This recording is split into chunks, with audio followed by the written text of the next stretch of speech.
I'm here. Where were you? I was returning my books to the library. Well, at least you can graduate now. I guess so. Some good news. Right. Well, hello Eagles. Sadly, this is our second to last broadcast. Yeah, but don't worry, we still have some great content to share with you, including more CivaCon finalist videos. But first, we want to share a video brought to you guys by our own library to tell you how the return system will work this year. It's very important to pay attention to this because if you don't return your books, you'll get arrested like me. What? You'll see. Do you want to not graduate? Do you want to pay money for your books? Yes, I would like to graduate, but why don't we slow down first? Graduating is a serious matter. Calm down. It's simple. You just go down Bond Road, come through the gates, and drive through the bus. Then you'll head to the textbook window.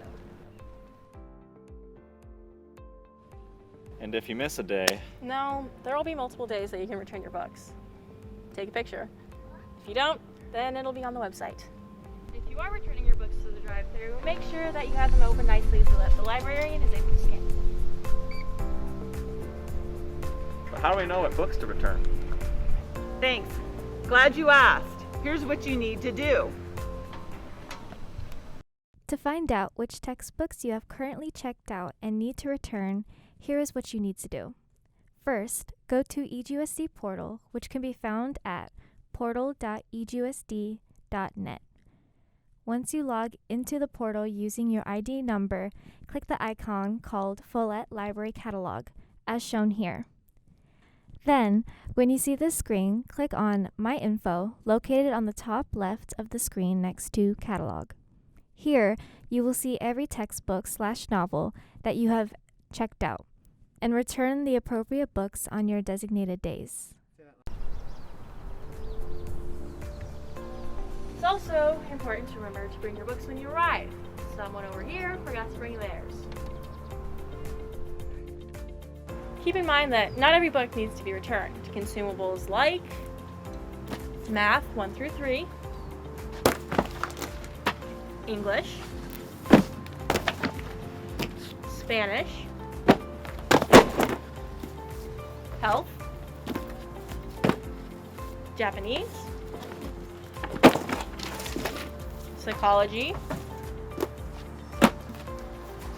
STEM, Chemistry, Government, and last but not least, Econ.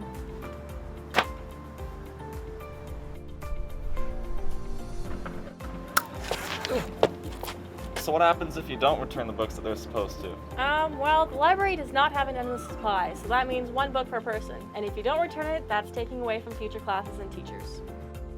Did you bring your textbooks? No, it's stupid. Hi guys, open up your books please to the barcodes. That way I can scan them.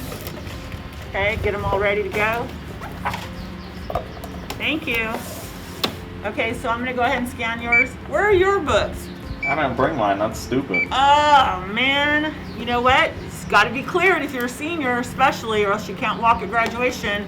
Why don't I show you guys inside what happens if you don't return your textbooks, okay? So come on in, I'll show you.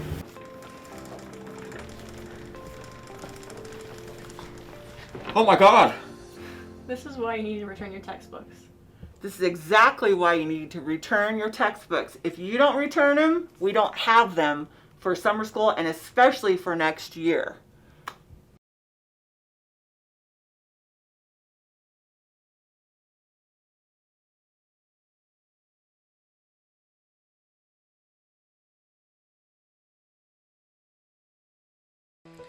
Take a look at a piano. On first observation, its most defining feature is most definitely its arrangement of black and white keys.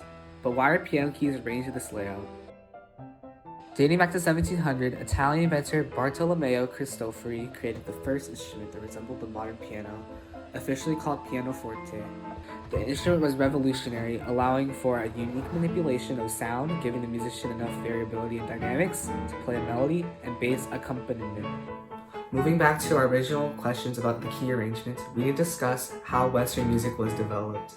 On the most basic level, Western music was created on the basis of 12 unique pitches at varying levels of sound. We can see this on the keys of the piano. So, okay, we have 12 pitches that need to be played on the piano. Most modern pianos have 88 keys starting from A, ending at C, which means there are 12 pitches of 7 different dynamic sounds or octaves to them with a few extra.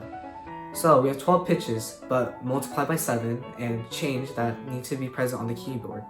So why does it matter if our keyboard looked like this? Let's imagine that our keyboard was only white keys.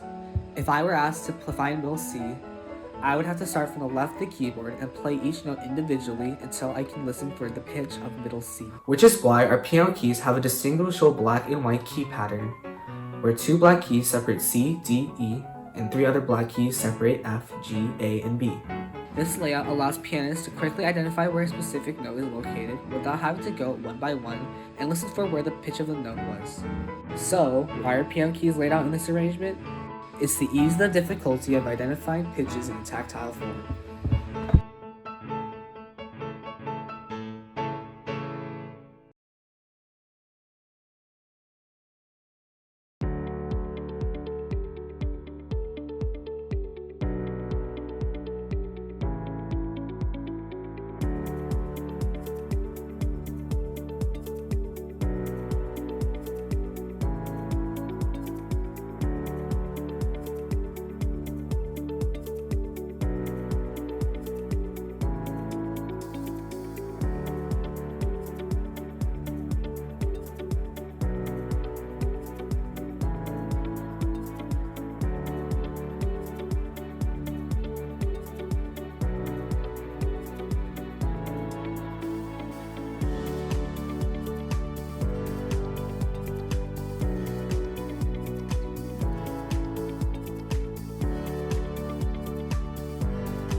Hey Eagles, I'm super excited because today I get to show you my finalist video for the SIVA Awards this year. This documentary means a lot to me because I have not only given a voice to myself, but to other girls who deal with the genetic disorder Turner syndrome. I hope that this video gives you a better understanding of what I and thousands of other girls with Turner syndrome go through. I hope you enjoy it, and roll the clip.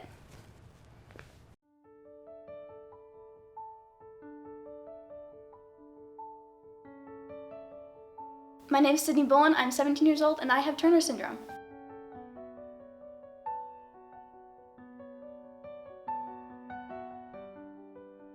Turner syndrome is a genetic disorder caused when chromosomes are deleted. So the mutation itself is called deletion. Deletion can affect a lot of different things. With Turner syndrome specifically, you are lacking a lot of growth hormones. So short stature is a big deal with Turner syndrome. It's in about like 70 to 80% of all Turner girls have short stature, so it's a big deal. Lots of hormones get deleted, so puberty is definitely compromised in that situation. And your immune system is lacking enzymes and things, so it's very compromised. You're susceptible to obesity and diabetes and cancers and heart conditions and kidney failure. So there's a lot of different things that it can affect, and there's also things with the brain. So there's a lot of learning disabilities, depth perception, so driving is very difficult, and like puzzles and things like that are very difficult for the brain, and it just can take control of every part of your body, both physical, mental, emotional, basically any part of the body can be affected by Turner syndrome.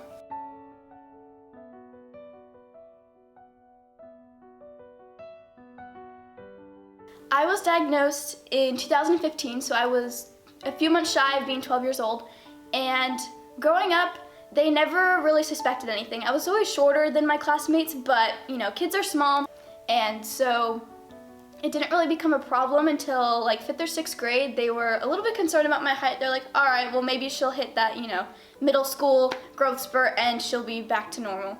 But that never happened. I'm still the same height pretty much as I've been since around that time, 6th, 7th grade. And they went in and they kept looking at my growth chart and they were a little bit concerned, but what really pushed us to find the diagnosis was I grew a lump on my chest. It ended up being an extra bone, and they were a little bit concerned about that because it just kind of came out of nowhere, and they looked at that, made sure it wasn't cancerous because it was a lump at the time. They weren't sure what it was. They also looked at my bone structure, and bone structure is a huge thing with Turner syndrome, so that also played into it. And looking at the extra rib, I was diagnosed with a mild case of scoliosis as well, which is a huge deal in Turner syndrome as well. They took my blood, and you know, a couple days later, they called my parents and I was diagnosed.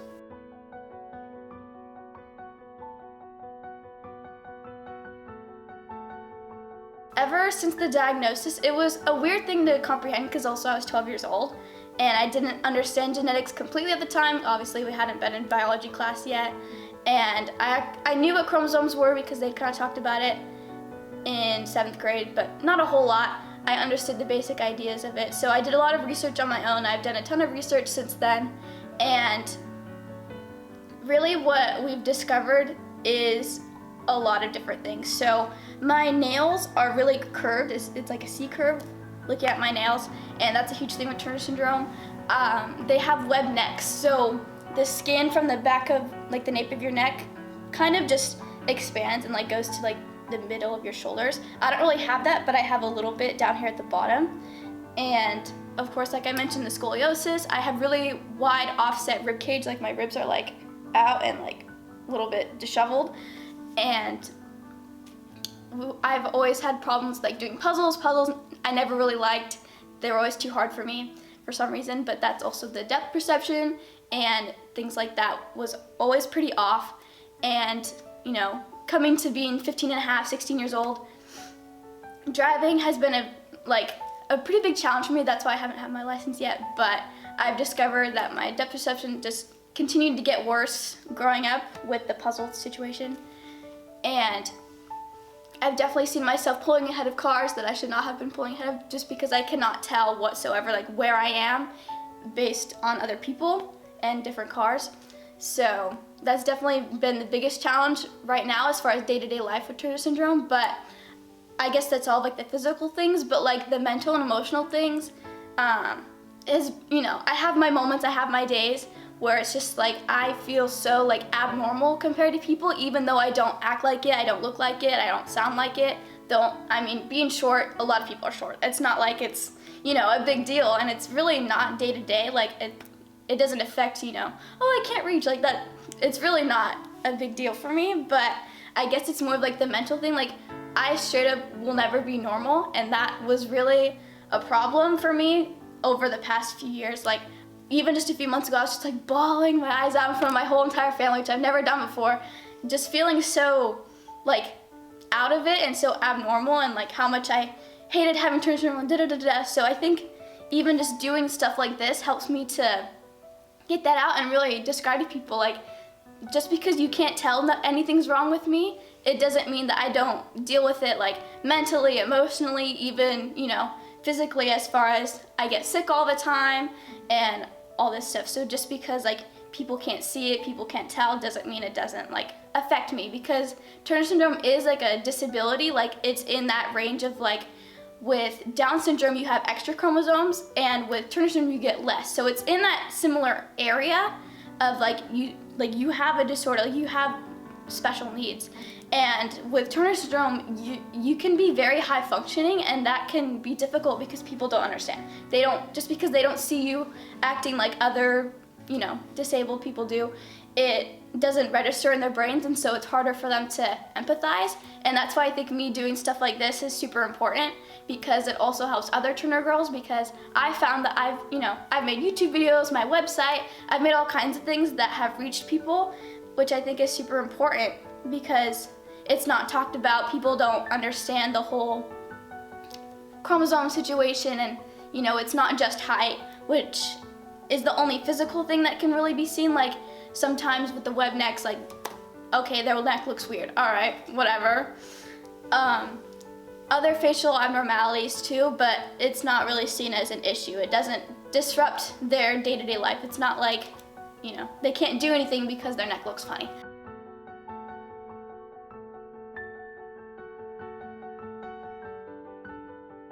I've been going to therapy for about a year now. I definitely should have started when I was 12 years old, but I never really showed any sort of like emotional issues with it, because then again, at the time I didn't understand. I knew, you know, some chromosomes were missing, but I also didn't know the full extent to what that meant. And so I guess the whole idea of like not being normal didn't really register in my brain quite yet, up until like the last couple years. So I think that was a huge step, was going to therapy, trying to talk about it more. And it was just a big deal to start talking about it and try to take it day by day, because I'll get diagnosed with this thing, and like it can all be linked to Turner syndrome. Like it seemed like every little thing about me was about Turner syndrome, and I didn't like that. I didn't want that. And I didn't want, you know, to be the Turner girl. I didn't want to be, you know, a disabled person. Mm-hmm.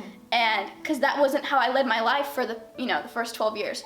And it was just a big difference between knowing something and like not knowing something, which is so weird, because I've obviously had it since I was first conceived, since I was first born.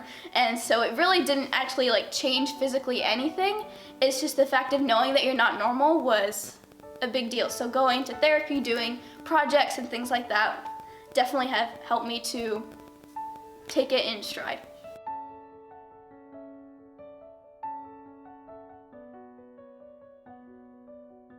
Turner girls definitely need to have a bigger sense of community with it, because only 99% of girls who have it die before they're born. So the small percent of girls who are living is like astronomical, and you can feel very alone. So doing research, going to therapy, trying to find people online and stuff like that can really help you get through it. That's how I've done it. I made my first YouTube video about it when I was 13, so just, you know, a little bit after I was diagnosed. So, and it reached quite a bit of people. The comments were flooded with other Turner syndrome girls, and that was a huge deal. It was just like, it helped me to understand that I wasn't the only person in the world that had it, even though I could see the numbers. I knew how many people in the United States had it. I knew how many people across the world had it, but it didn't really feel like it yet. I just, you know, oh, they're so far away, like it's not gonna help me in any way. But thankfully through the internet and things like that, it just heightened the feeling that you're not gonna be alone in all of this, which is a huge deal, of course.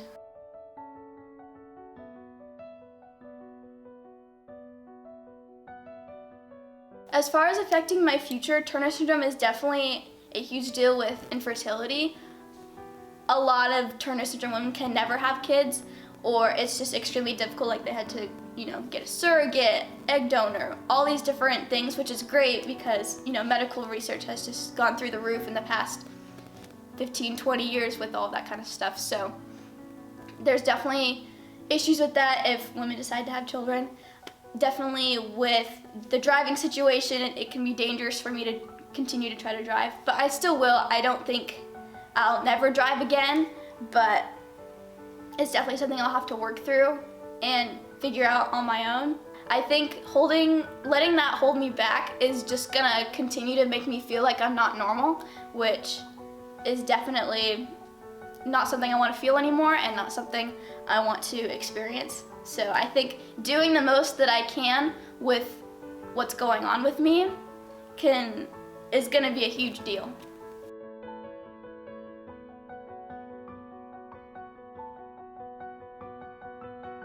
So to anyone who has just watched my lovely spiel about Turner syndrome, I want you to know that just because somebody has an invisible illness doesn't mean that they don't experience things on a day-to-day basis, whether that's physically, emotionally, mentally. So I encourage people to talk about it with anyone that they meet who has it, or do research. Anything that you can do to help us would be amazing. Us Turner girls definitely can use any sort of sense of community possible. And to my fellow Turner girls, I love you guys so much. Keep going. Don't let it hold you back. Don't let it control you. I find that when I let myself get to that position, it just makes everything that we deal with so much harder, and that's definitely not what we need. So definitely continue to watch videos like this, continue to find people online, find conventions and things when everything opens back up. So make sure that you take care of yourself, and I love you guys. So for more information from me, you can continue watching more videos from me on my YouTube channel, which is just my name, Sydney Bowen, and my new project called the Turner Syndrome Awareness Project, which has an Instagram and my website, which can all be linked in my YouTube. So feel free to go look that up.